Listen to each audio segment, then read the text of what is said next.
Okay. Okay. Oh, now we're, No. Oh, we don't want that. No, we're gonna. oh, we're both now. I hit it at the same time. Well, hello, everybody, and welcome to our Ask the Expert series, our free parent webinar series. I am Eve Boyd, sitting in for Tiffany Feingold. Our lovely fearless leader is out traveling today, so you're stuck with me. I'm the community ambassador for Guiding Bright Minds, so my role is a lot around education and helping spread the word. And this is one of my favorite things that we offer is the free parent webinar series because so many parents have so many questions. Same with caregivers of what do we do? Like, what is next? And I got this diagnosis, or I have this dilemma or this challenge, and I need resources and I need community. So I love that we have providers who are always willing to come together for this. So, a few things for those at home. If you are watching this before June 13th, 2026, there is still time to RSVP to our fourth annual Neurodiversity Resource Fair that is taking place in Denver, Colorado at Denver Academy. Of course, we offer these monthly, and so we hope that you can join us regularly. We also offer several provider events if there are any providers on this call as well today. But Guiding Bright Minds was founded ultimately by parents for parents, so that no parents or caregiver ever has to walk this journey alone. So today's topic is very, very relevant about that because there are a lot of folks, and in my admissions background, I would hear this. There's a lot of folks whose children are about to graduate, or maybe they are supposed to graduate, or maybe they thought they would graduate. But it's like, what happens after high school? Right? Like we've been working to this end goal of my child is 18, my child is going to graduate, and now what do we do? So we were fortunate enough that one of our providers, SafeInHome, stepped up to the plate to answer that question today. So we do have two representatives from SafeInHome on today with us. We have Yevgenia Smith, who is with us, as well as Kyle Hammond. Yevgenia, have I said your name correctly today? Yes. Oh, thank goodness. So, just a little bit very quickly before we get started. So, SafeInHome empowers people to live independently in their own homes and community using a remote support staff and assistive technology. And they make daily living safer while ultimately respecting the dignity of choice or their, yeah. So, she's going to go over a little bit of how this works, how remote supports work, ultimately the journey of independence. So without further ado, take it away, Evgenia. Thank you so much, Eve. Good afternoon. My name is Yevgenia Smith. It's great to be here with everyone. Today I'm representing Safe and Home. As you've mentioned, we are one of Colorado's statewide remote support providers. So as you've mentioned, the big question, what happens after high school?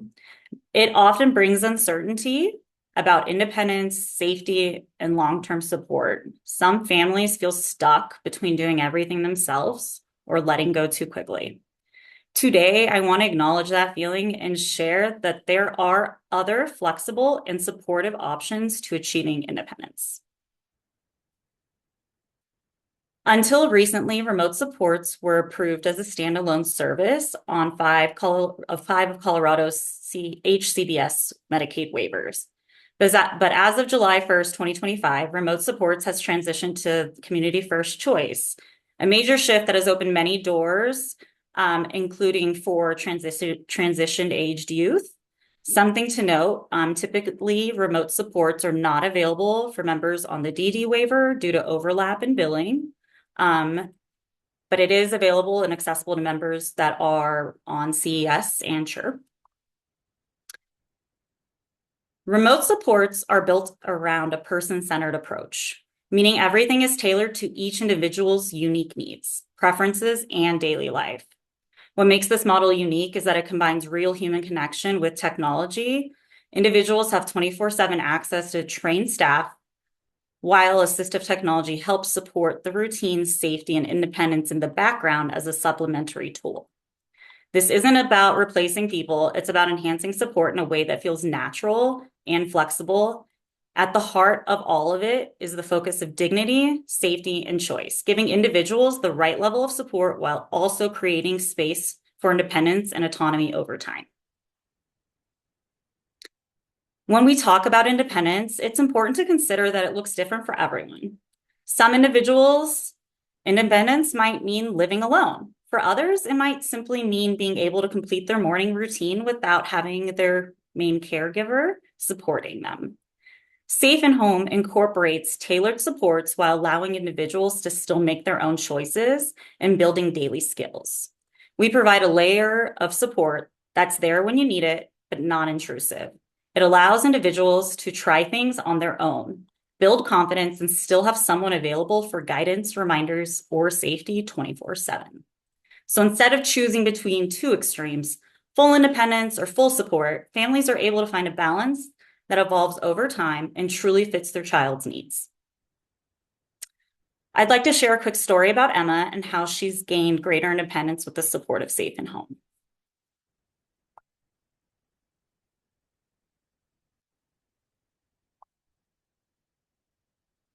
Emma is a 24-year-old autistic. She has a seizure disorder, and she is what we refer to as an unreliable speaker. So she has some speech. She's developing more and more as she gets older and is more fluent with the letterboard and her communication. She is getting more kind of organic speech, which is actually what she wants to say. But like a lot of autistics, a lot of what she says is not what she wants to say. Emma, good morning. Good morning.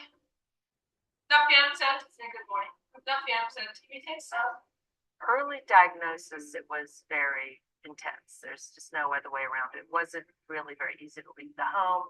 We had two other children, and she seemed to be in distress a lot at the time. It was a lot of screaming, and she had no reliable way to communicate with us. She was having seizures, and she was very unhappy, very distressed, and so were we.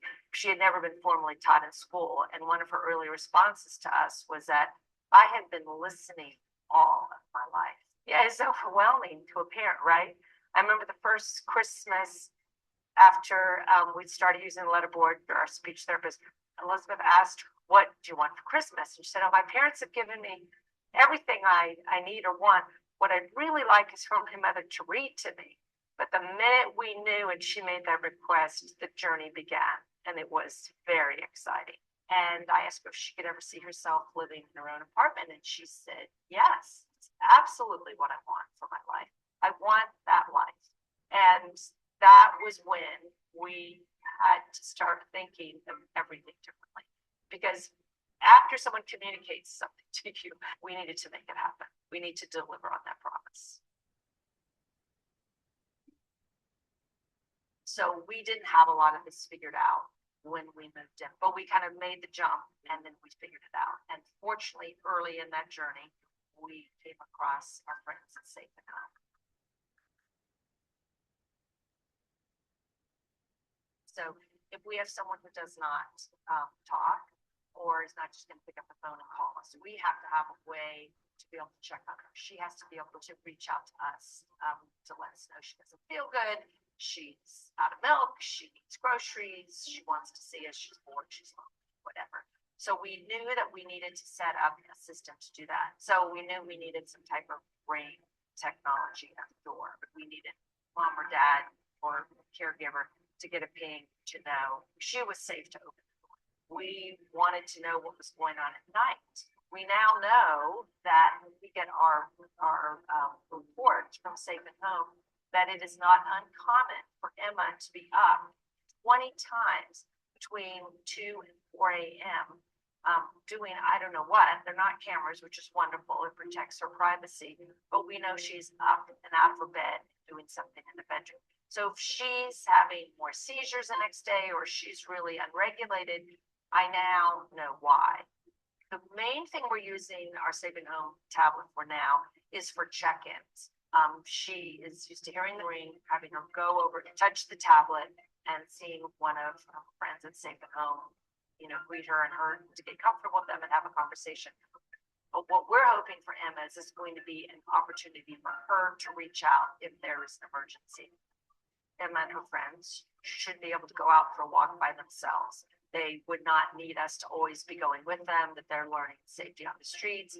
But with all of them wearing the device, we know if anything goes wrong, we can always find them with the GPS system.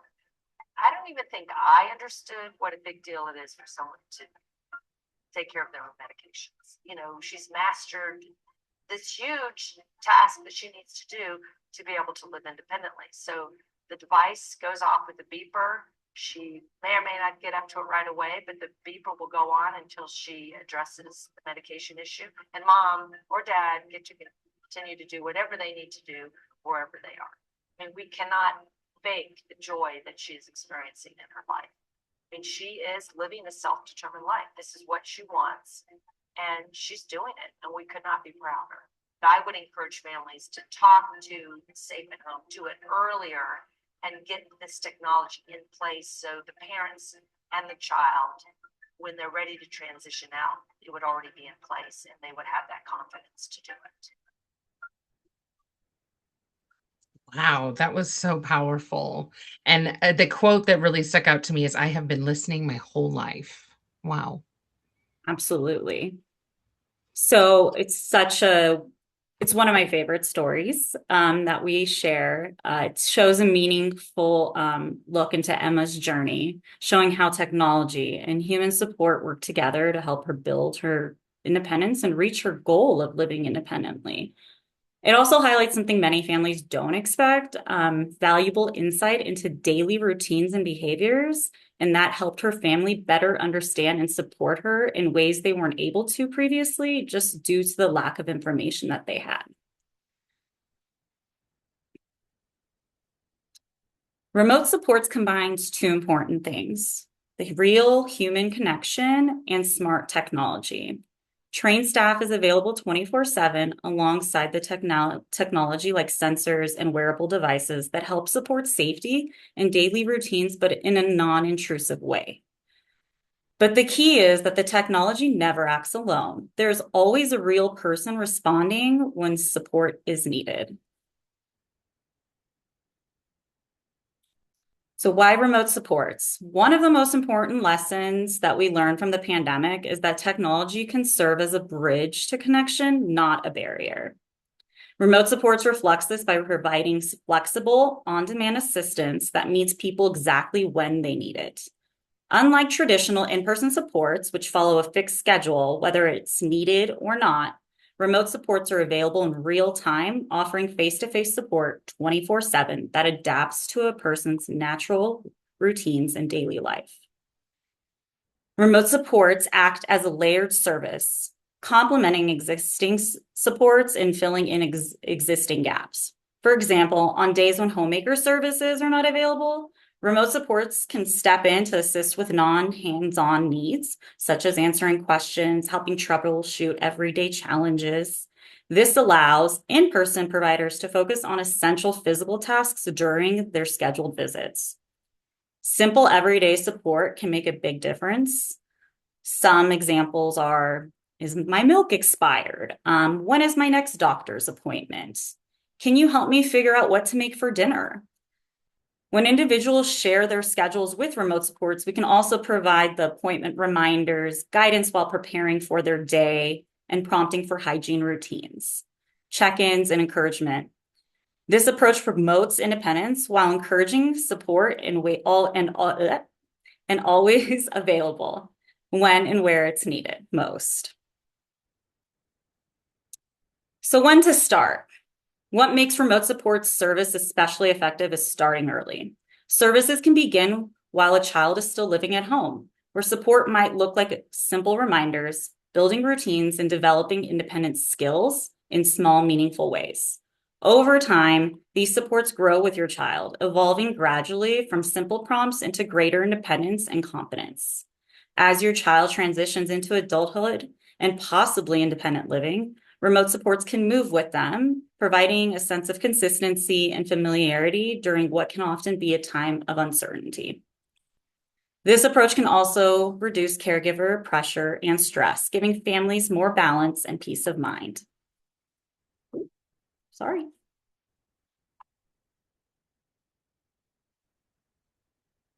Something to consider, remote support is not cameras, monitoring, or surveillance. We are not telehealth or therapists. We are all live individuals. Nothing is AI generated. And we are not a technology company. We are a human-to-human connection company. We use the technology to supplement our services so that we can provide the best support possible. Some things that we are able to assist with: medication management, establishing routine, overnight support, and kitchen safety. A couple more positive impacts of remote supports that I'd love to share with you. This is Mark. Mark lives independently. He enjoys to cook, but occasionally forgets steps like turning off his stove. Remote supports were able to add sensors, detect heat, that detect heat and smoke and movement, alerting remote support staff of potential risks. So if movement was not detected, but we detected heat, we were able to call in and inform Mark that he has left his stove on and to please turn it off. By providing this support, it helps him stay safe while maintaining his independence without constant supervision and allowing him to continue to live on his own without that safety risk.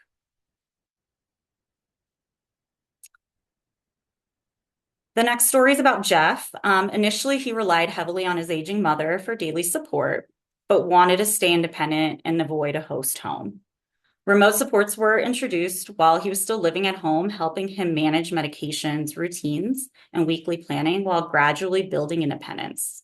As his confidence grew, his mother's role decreased. With continued support, Jeff successfully transitioned into his own apartment, and he now lives independently, maintaining a strong relationship with his mother and no longer depends on her as his primary caregiver. At SafeInHome, we have delivered millions of hours of support across 19 states with a 97.1 retention rate. That means people aren't just trying remote supports, it's becoming a lasting part of their lives. Some key takeaways from today I would like to share are: first, independence is personalized. There is not one right way. It's about finding what works for each individual and their family. Second, starting early matters. Small supports and routine now can build confidence, skills, and over time making future transitions feel less overwhelming for both the family and the member. And finally, supports grow with your child. What starts as a simple support can evolve into greater independence while still providing consistency and safety along the way. Our goal is to help families feel supported in creating a path forward, one that builds confidence, reduces stress, and feels right for your child's future. I would love to wrap up by sharing one last video with you about Ben, his journey, and what independence can truly look like with the right support in place.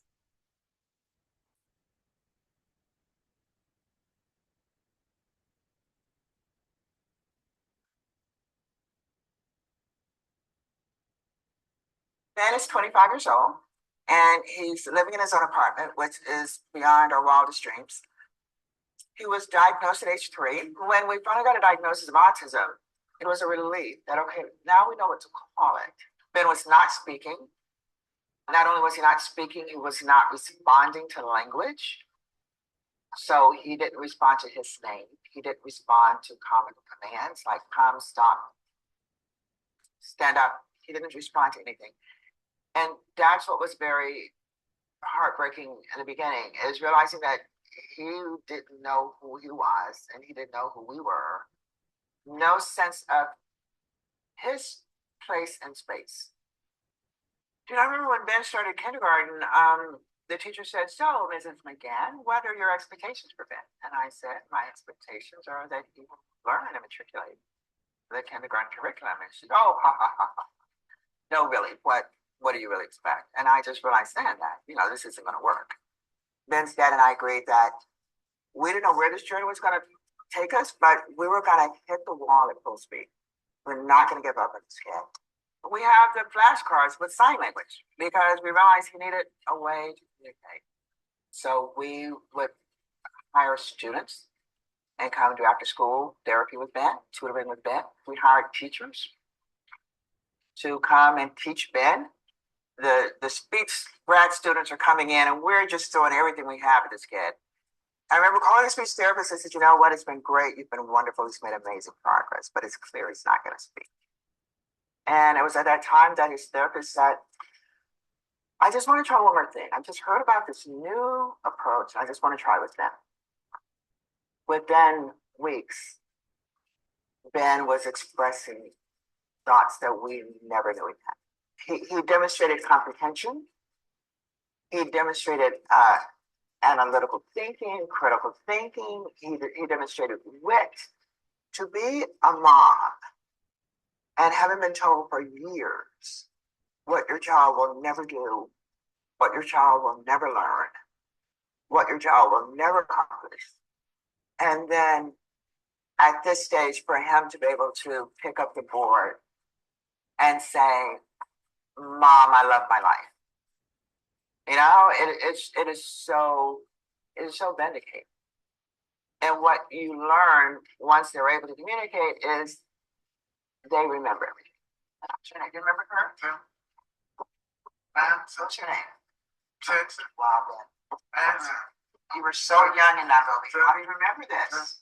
You know, one thing that you know, when you leave the schools, you know, they want you to you know, get a job or go to college, and just, you know, these are things that most people do. So Ben wanted it all. He said, I want to go to college, I want to get a job, I want to live with my own apartment. And my husband and I were like, wow. Once we accepted that, then you think, okay, so how are we going to make this work? Okay, so he's going to get an apartment. And for your disabled child to become independent and able to make decisions and choices for themselves,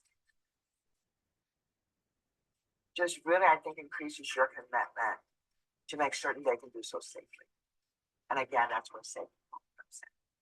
Yeah, I just think that, you know, you always talk about the supports that are needed to help an individual be independent. What are the gaps that you need to fill?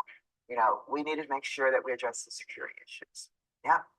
And then we also needed to make sure that we give him the tools that he needs so that he can make the right choices. SafeInHome is an important part of Ben's toolbox so that he can make good choices.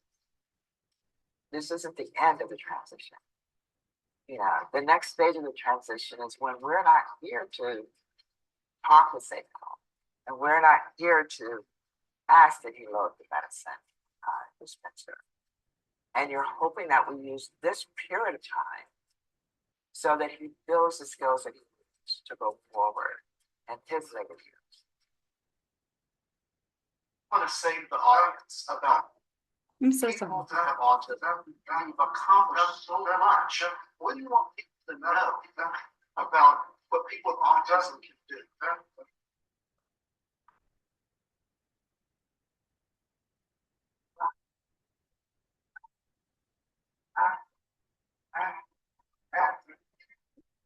Since I'm smart, I am not broken, just different.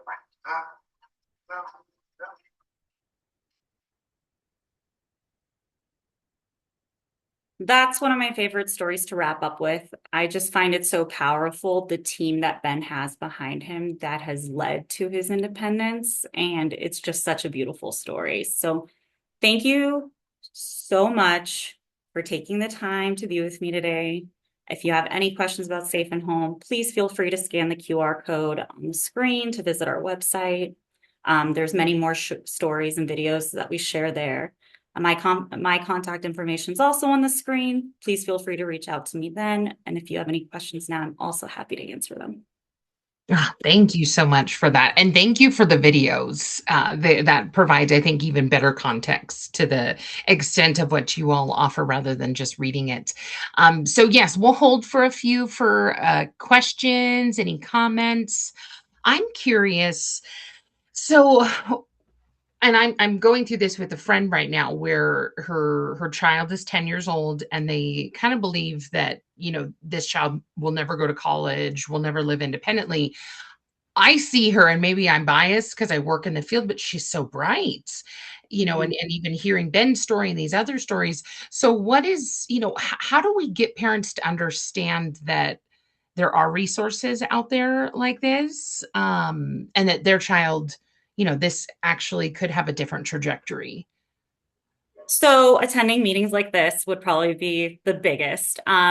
We definitely rely on our CMAs, to pass along the message of what waiver supports. But our job, Kyle and I, is to promote the services throughout the state with everyone involved.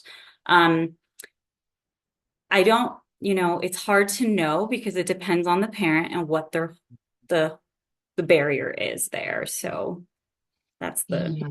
I almost feel like schools need to know about these things because truly there's like independence is possible. And I think so many folks have been told or taught or believe like, hey, my kiddo can never be independent, right? Or supported independence. When would be from this perspective, obviously prevention is great and starting early is ideal, but when is kind of the ideal age to start looking into services like this? It would truly depend on the child, but I would say around 14 years old, when they're at the age where they're starting to want that independence, because this is definitely member driven. So they have to be on board. And we're also dealing with minors, so we would like, a little bit older, I think makes it a little easier, but it's definitely case by case basis on what the need is and what we are supporting, if that makes sense. I know for some children, we provide safety when they're returning home from school, when they get off the Mhm. bus, no one is home. So they'll have like the little GeoCom Ultra, that's what we call it. It was the little button that Emma was holding. It has a Mhm. GPS in it. And we would then also put a sensor on the front door. When they come through that front door, remote supports gets an alert. If they don't get an alert, they then can check that geocom, check the GPS coordinates, and make sure that the child is where they are safe. So that is something that we are able to provide. And I feel like that is something that, depending on the age of the child, depending on their ability. So it's hard to say. It's not clear cut because we tailor everything. Totally. No, that makes sense. That makes total sense. Yeah, I'm like, I feel like more folks should know about this, whether it's in schools or, connecting with more programs. Obviously, you're doing the Lord's work right now by doing events like this, but just giving parents that hope, right? That, potentially independence is a possibility. Absolutely. It is absolutely attainable with the right support system. And as I mentioned, remote supports isn't an act alone service. Mhm. We bridge the gaps where a lot of people do not want an individual in their home Mhm. sometimes. So we're able to still support them without invading their space, without Mhm. making them feel uncomfortable. And so I love just the flexibility that we offer. And I didn't realize that it wasn't like camera driven, right? That it's sensors. No, we avoid cameras at all costs unless it's absolutely necessary. One of the cameras that we use would probably be like the doorbell camera, but that is visitor safety. And once again, we are not able to remotely ding into that Ring doorbell camera. Once it's someone rings the doorbell, the individual would have to call into remote supports, give us the permission Mhm. to check, and ask if it's a safe visitor. And that is how we do that. Nice. We are never invading on anyone's privacy, and that is a main focus for us. Everybody deserves that dignity of having privacy and independence in space. Love it. Absolutely love it. And my last question is, are there certain things that parents should be looking at or identifying within their own child that would make them think, hey, Safe at Home could be a really good resource for us? Yeah, what would that look like and what could parents kind of think of to watch out for? Well, I mentioned it's, member driven. So Mhm. we would want for the child that we are trying to onboard to want that independence. It would Mhm. be a little difficult to get them on board with services if they're, not wanting to do their own hygiene routines in the morning. Um, so I would say the first step is them wanting that independence. And the other thing I would say is parents feeling overly stressed about little routines and reminders. Those are places where we can step in and reduce the burden. And then, you know, then the parent can focus on getting breakfast ready in the morning rather than making sure Tommy brushes his teeth. So it would be a twofold. I would say looking out for your own stressors and also your child wanting to gain a little bit of independence. Makes sense. Totally. Wonderful. Well, I just thank you guys so much. Safe at Home, we want to thank you so much for putting this together and for just the amazing work that you're doing. Kyle, I know you're somewhere on the call as well. Thank you so much for being a part of Guiding Bright Minds. For those who have joined, we will send out both the presentation as well as the YouTube recording. And just thank you for anybody who is watching this, who joined us live. We know that this journey is not always easy, and sometimes we may not have the even know what questions to ask, what support options are available to us. And so I just, as the community ambassador, just want to commend you for even just showing up to be curious, right? Because sometimes even that's just curiosity, sometimes is just the first step in finding the answers that we're looking for. So Safe at Home, what is the best way to get a hold of you? Is it reaching out to you directly or going to your website? Reaching out to me directly is great. If you go to our website, there's a referral form. And so they'll direct the individual probably to Kyle or I anyway. So reaching out to me is probably a little faster. Holding down the fort. I love it. Well, again, thank you so much for joining Guiding Bright Minds free parent webinar today on what happens after high school. I hope this was helpful, and we hope you can join us for next month. Thank you so much, Yesenia. Hi, thank you, Eve. I really appreciate the opportunity. Thanks, everybody. Have a great rest of your day.